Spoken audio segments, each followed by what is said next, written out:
is one, that somebody is held in a gazetted detention facility.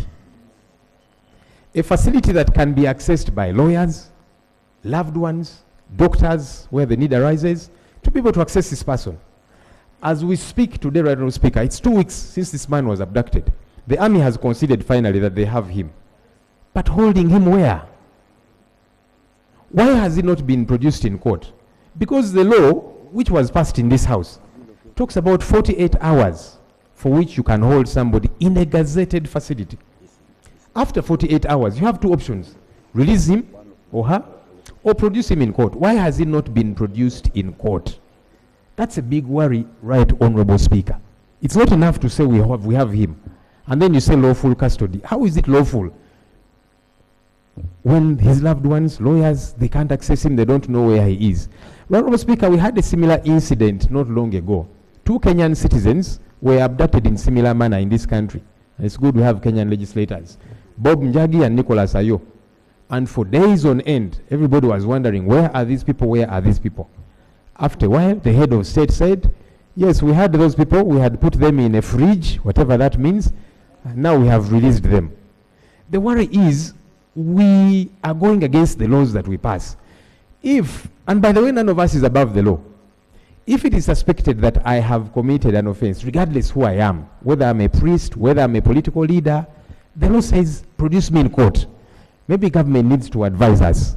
Why are they choosing to break the law? Why hasn't this Catholic priest, whom they are saying was involved in subversive activities, why don't you produce him in court?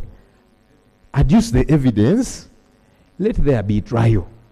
It's very important that that gets to happen. Otherwise, then we have a huge challenge. Honorable Speaker, we celebrate Janani Luwum Day. It's now a public holiday. Janani Luwum was abducted by the Idi Amin regime. Disappeared for good. The last we checked, he was killed. And this government said, let's celebrate this man. The same thing is being seen to happen today. So we need answers, Honorable Speaker. Again, there's another citizen, one Sarah Nambogo, and her 13-year-old child, who were also abducted outside Kampala Club. A 13-year-old child. This is the minor.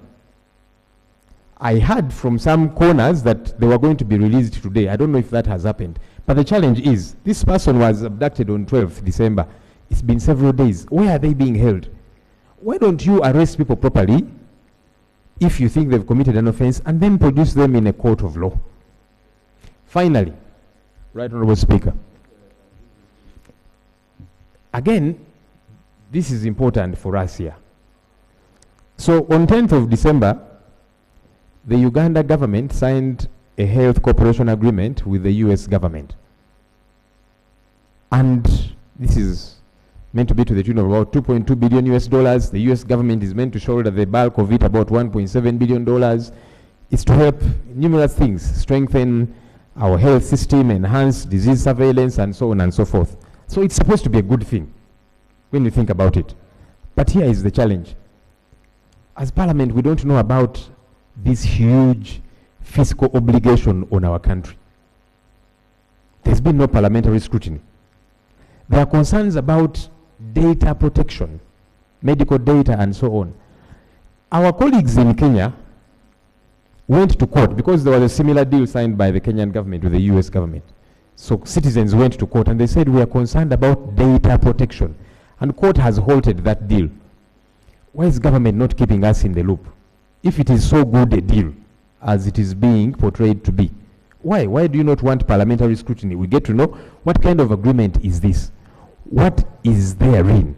So that we are brought up to speed. Not long ago, I was here again, Right Honorable Speaker, and raising concerns about some arrangement that had been cracked between the Uganda government and the US government, that they were going to bring some convicts, not deporting them to their countries of origin, but bringing them to Uganda. I said, tell us about that. How did this get to happen? Why can't they be taken to their countries of origin? So, Honorable Speaker, it's important that there is transparency. If a deal is as good as this one is being portrayed to be, bring it here. We operate here on behalf of the people whom you're saying this deal is going to help. Let's scrutinize it. Let there be parliamentary scrutiny. Let us all know everything around it. Thank you, Right Honourable Speaker. Thank you. Attorney General.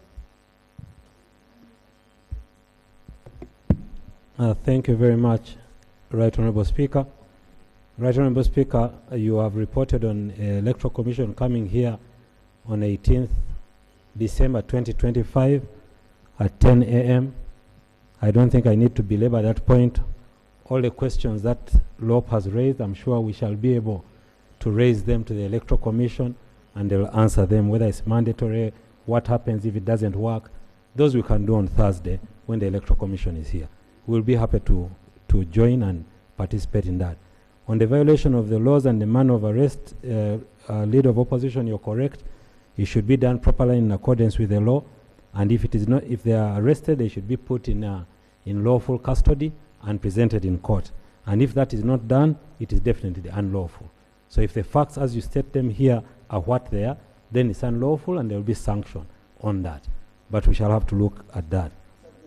On the issue of the agreement with the U.S. government, Right Honourable Speaker, I just have a challenge. No. I just have a challenge. If the requirement is for us to bring every agreement that government is going to sign for Parliament, then we should write the law and say so. But otherwise, government reports to Parliament in the manner that is set in the law. Every committee interacts with the government agency, and when that time comes when we are called upon to report on health, we shall report on it.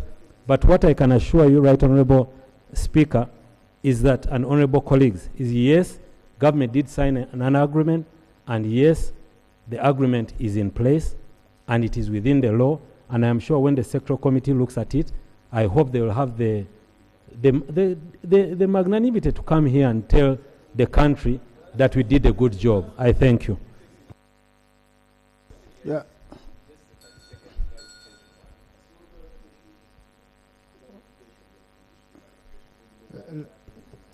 Right, Honourable Speaker. Let me just allow the Leader of Opposition and then Honourable Sewongo. I do acknowledge that there is a lot of business that government can transact on behalf of the citizenry. That's why there has to be a government anyway. But you see, the challenge is where there is a huge annual fiscal responsibility on the country. Budgets are passed here by us. Because when you say that of the $2.3 billion, the US government is going to shoulder a part of it, the rest of it is supposed to be by us. So you have gotten us into that agreement without us crossing every T and dotting every I. Where is this money going to be found? Because what that means is we have to look for the money. We, Uganda, either borrow as we normally do. Even today we are going to be here borrowing. Or to say, the taxman, collect this much and that kind of thing. That's why I think it's prudent that Parliament is not at the tail end, because we are always here planning together, budgeting together, because of that fiscal obligation on us as a country, and it begins here. So I disagree with the learned Attorney General, who is a very well-schooled lawyer, when he says, no, Parliament, you just wait. Let's deal with these things. We shall inform you later. So what happens when there is something we should have taken care of in as far as our scrutiny is concerned? That's the issue. Now, colleagues, I think what we needed to first, of course, ask ourselves is this one of the agreements provided for to be ratified by Parliament under the Ratification of Treaties Act? So the moment then we go through that, we would know whether they were required to come here or not. But this is a very critical issue, I think, and both of you seem to be right. Both the Leader of Opposition, yes, and the Attorney General, and the Attorney General, because I don't see a point of disagreement for sure. What is important is the principle of scrutiny. Okay, so now we are going to handle the BFP, Budget Framework Paper. So the committee, Sectoral Committee on Health, will be looking at these huge sums of money that would be required, and in the process, let it study this agreement very well. The Minister for Health is here, so she will be able to clarify more when it comes to the committee. But let us give it serious scrutiny to ensure that indeed it's good for this country. Honorable Semungu, sorry, I said Semungu, but I had allowed Honorable Semungu earlier on. Yeah, but you see, clarification is allowed by by a member holding the floor, and he didn't allow. So I want to thank you. That's what our rules say.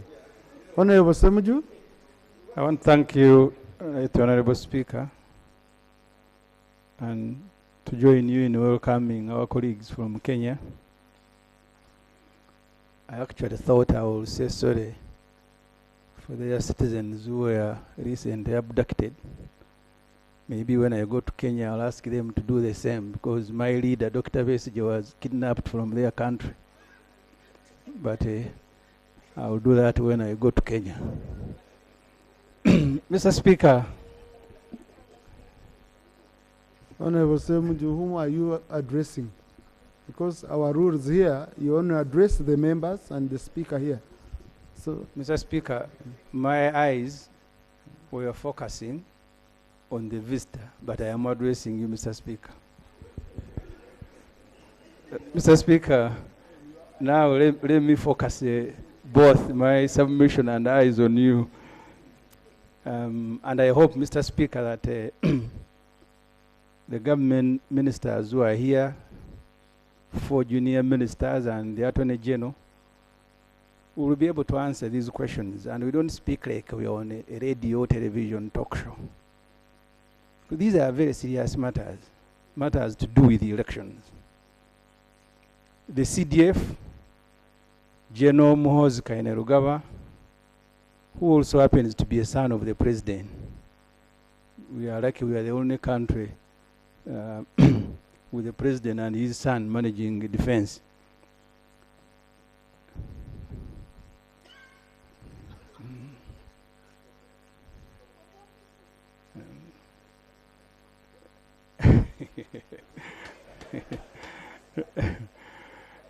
Mr. Speaker, maybe you need to restrain the ever-silent military officers from making a noise that is not provided for in our rules. But the point, Mr. Speaker, the CDF has said, after voting, don't hang around polling stations. The law on election is very clear. You can have agents representing you, but the voters can stay in a distance that is prescribed by the law. Well, that can be answered by the Attorney General. We need to get the government to tell us whether the military, like it did in 1980, December, has now taken over the organization, management, and supervision of elections.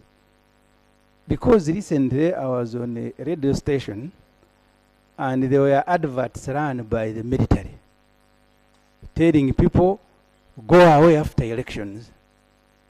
We now have the military and the CDF in particular speaking more about election than the chairman of the Electoral Commission.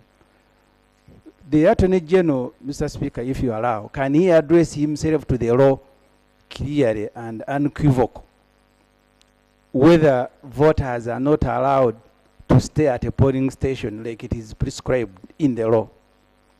And then I don't know who will volunteer to tell us whether General Muhoozi Kainerugaba, the CDF and military have now taken over elections. Leave alone the violence, beating people, military hanging all over. And so can those two issues be answered, Mr. Speaker? No, I just, AG, I was just asking myself, because I remember, I think it was Monitor of 27th of November. I saw there was a story, Electoral Commission ordering voters to go home after voting. Huh? The chairman Electoral Commission. And again, I saw several interviews re-emphasizing the same. So I just wanted to know, was this a position of the CDF or it is a position of the Electoral Commission, which, or the law, which the chairman Electoral Commission, which the CDF was emphasizing? I just needed to know. Right Honorable Speaker and Honorable colleagues, I can say without fear of contradiction that after voting, even you, the members of parliament, you must not stay at the polling station. Yeah, when you're 20 meters away, that's not the polling station. So when we are telling you, and you must encourage everyone not to stay at the polling station after voting. If you want, when you finish voting, you leave the polling station. 20 meters an hour, 100 meters, that's perfectly fine, but not at the polling station. And lastly, Right Honorable Speaker, no, the military has not taken over the management of the election in Uganda. Election is managed by the Electoral Commission. Now, I have a problem. Because when I was someone, I can say, yes, I'm going to allow you. But you see, when you stand up, you hold the microphone, you first give a position, then after you change it order, then when you're seated, you attract my attention very well. So, Honorable Semuja. Mr. Speaker, I know the Honorable Chiwanu Kachirio is a very intelligent person. The question I asked was very specific. The CDF said, go home. He didn't say, stay within the distance that is prescribed in the law. He says, go home. That's the question I asked. Attorney General. Right Honorable Speaker and Honorable colleagues, I'm advising you as the Attorney General. I'm not advising you as to what anyone said outside this house. I am telling you, you cannot stay at the polling station after voting. You stay a distance allowed as per the law. Thank you. Maybe he meant those whose homes are 20 meters away from the polling station. Yeah, you go home. Yes. Now, colleagues, we need to go on the business on the order paper. I know you want to raise the issue of a priest. Yeah, Mr. Speaker, first of all, I want to wish the Cardinal, His Eminence Emmanuel Cardinal Mara, for attaining 99 years. And I think that birthday is commendable for us, the Catholic Church, and everybody in Uganda. But through you, Mr. Speaker, to the Attorney General, yes, what you are saying is correct. He is a land friend, is the head of the bar, and he practices through our laws are well known by the Attorney General. When you are summoning members of Parliament, the summons go through the office of the Speaker. And indeed, even the priest in Masaka, Father Sekabira, he has the Vicar General and the Bishop of Masaka Diocese. What I'm seeking from the Attorney General is going back to the grand norms of the country. That there are procedures of arresting somebody. This is a priest who is running a parish and is known where his place of work is known. But business of arresting and holding him incommunicado is not proper. Mr. Speaker, Masaka history is not good about priests. We had a father called Father Clement Chiguondo. He disappeared like that. And the letter written by our bishop, he indicated the same. That was 1972. But here we are having over 2 weeks, and UPDF comes out directly to say that we have the priest. But they have not produced him before court. That is not fair on the side of our Catholic side. And it's not fair even on your side of government. Because I can assure you, we are going to win votes against you because of that priest. I can assure you that. Because everybody is not happy. So, Mr. Attorney General, as Article 119, that's your duty now. How would you advise government on the message they are making on carrying out arrests of that nature? Because somebody does not run away. He's around, summon him, let him appear before court, then you can detain him. But up to now, the priest is not yet produced before courts of law. And you are having two positions here. You are the Attorney General and you are sitting in as the leader of government business. But you are not giving us a direct answer about our priest. People want to get sacraments from him. I need to get sacraments. We are going for Christmas. And I don't know, she's a Catholic, the canon here. She knows what is happening now. We are in a period of Adventure. And our speaker is also aware of that. Can you kindly do the needful? Let the priest be put before courts of law. If it's to be bailed, it will be done. If it's to be kept on remand, so it is known. That will solve challenges and a lot of words being said in the Masaka diocese. That's what I wanted to say, Mr. Attorney General. Otherwise, the voice has said the same matter. Thank you. Thank you. I think that was for noting. Yeah. But if Attorney General wants to add on, yeah, because he had already answered that. But let's, colleagues, we all followed up on this matter. Okay? When this happened, we all followed up, and we are still following up, all of us, to see, we work with government to ensure that indeed the right procedures are followed and the law takes its course. Honorable Cooper, you had the matter. Honorable Speaker, I think Honorable Seunga has just put the point also on the same matter. So we have expected the Attorney General to really, because he has stated the law, what the law needs, what needs to be, what the correct portion. So what is the way forward? Now that you have stated the law, what's the way forward? That's what Ugandans are waiting for. That's what the priests are waiting for. That's what the cardinals are waiting for. You have stated the law, what the correct position of the law. So what next? Thank you. But he guided on that. Let's not push him into. Honorable Sarira. Mr. Speaker, I want to thank you. The learned Attorney General did state the law properly, but there are two issues that shocked me. Number one, feigning ignorance of this matter is very shocking, learned Attorney General. That from your response, it's as if you really don't know this notorious fact, as we call it in law.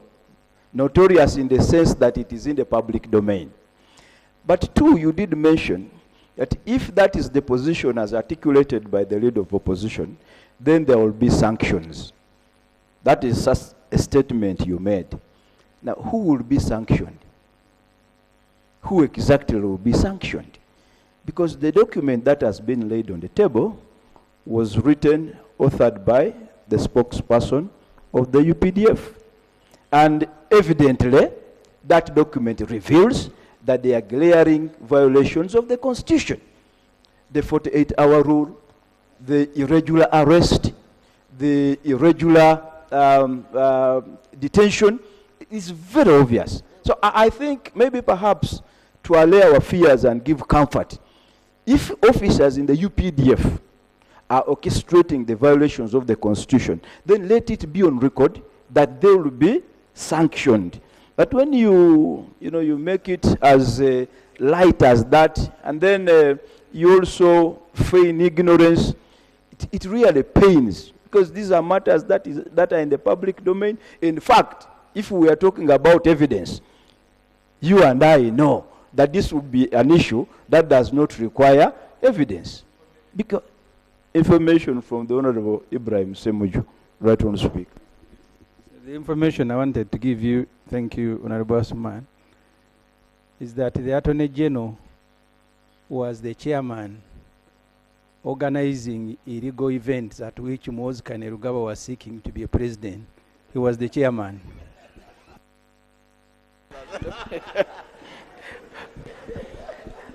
Procedure, Mr. Speaker. Procedure. That does not take away the fact that KK is a very good lawyer. It does not take away that fact. Sorry, Honorable Asman, Honorable Margaret, please, you don't access the microphone without permission of the speaker. Thank you. Continue, Honorable. So, Reverend Speaker, I think given the gravity of this matter, the sensitivity, and you know, when it involves religious leaders, and I'm not saying religious leaders are above the law, but I belong to the Muslim faith, where we have, confronted these challenges, where our sheikhs our imams have been taken in similar circumstances. I think it raises more concerns. So for the sake of the rule of law, it would really be important that, because right on speaker, my mother is also one chairperson of her village, and she has been chairperson for very many years. Before, when these arrests are being made, they would come and notify her long ago. These days it doesn't happen. So if we really went back to that system, where local authorities are even informed of such arrests, it will really create harmony and peace. But what is happening will create a lot of tension in the community. So I think, that's a matter that you need to streamline. Finally, right on speaker, you have talked about the function. As chairperson of the Parliamentary Sports Club, I want to add my voice to yours to invite all members of Parliament who are here to be part of the closing ceremony, the award-giving ceremony of these games, and I agree with you.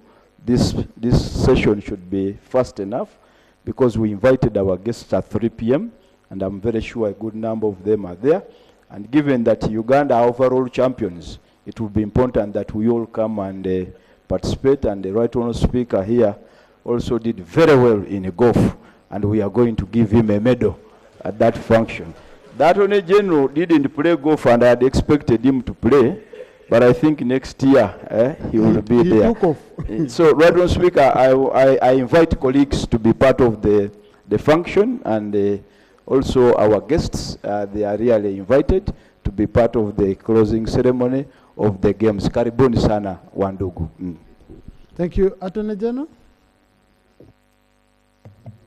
Chair, Right Honourable National Speaker. Economic Committee, I need you in the House.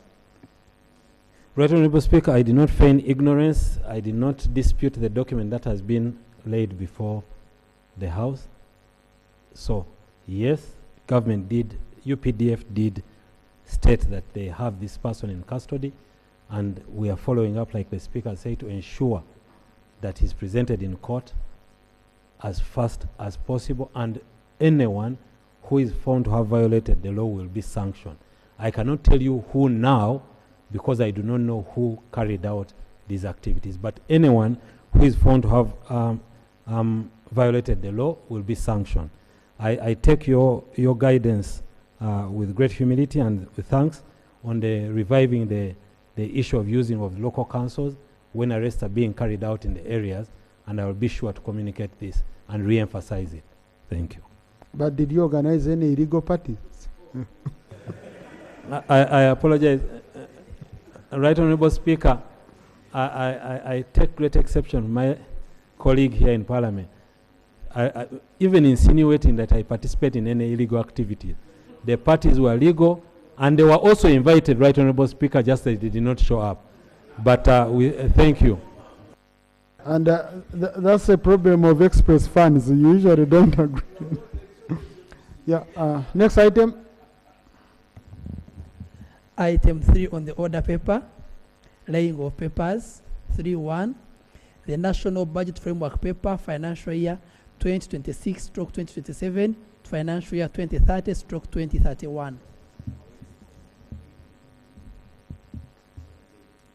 Honourable Minister for Finance.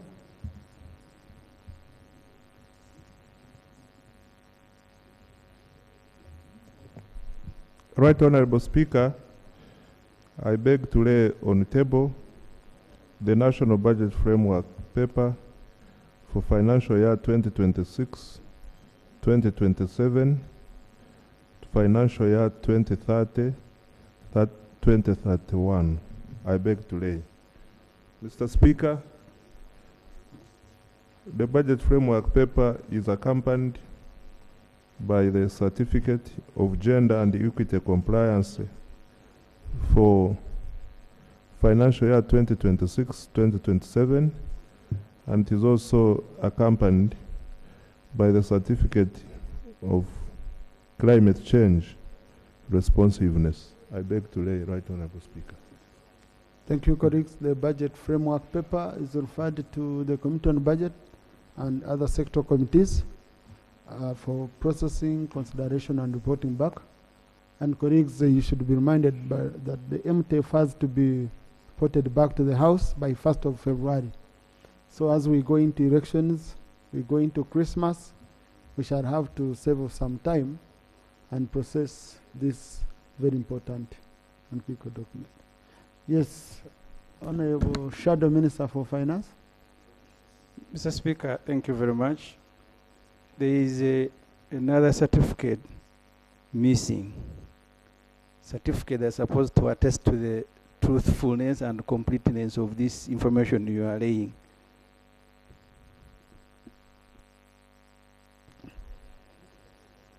And what certificate is that?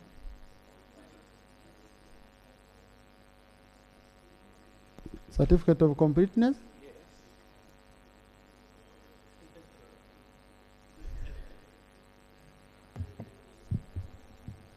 Mr. Speaker, we shall provide the certificate.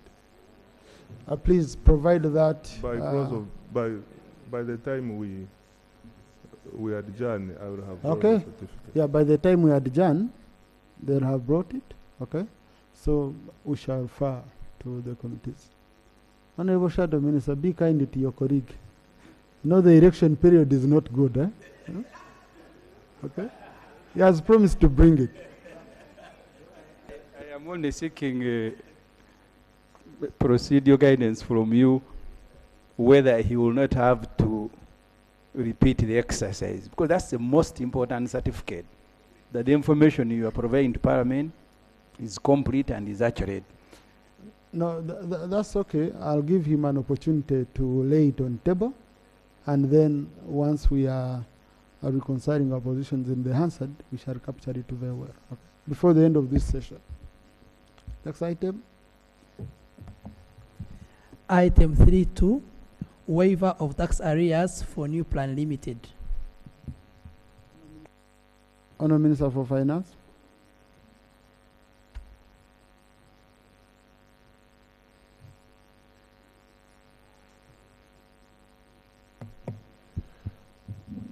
Right Honourable Speaker, I beg to lay on the table the recommendation for tax waiver of tax arrears for New Plan Limited.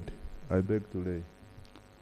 Thank you. The waiver is referred to the Committee on Finance Planning and Economic Development for consideration and reporting back. Next item.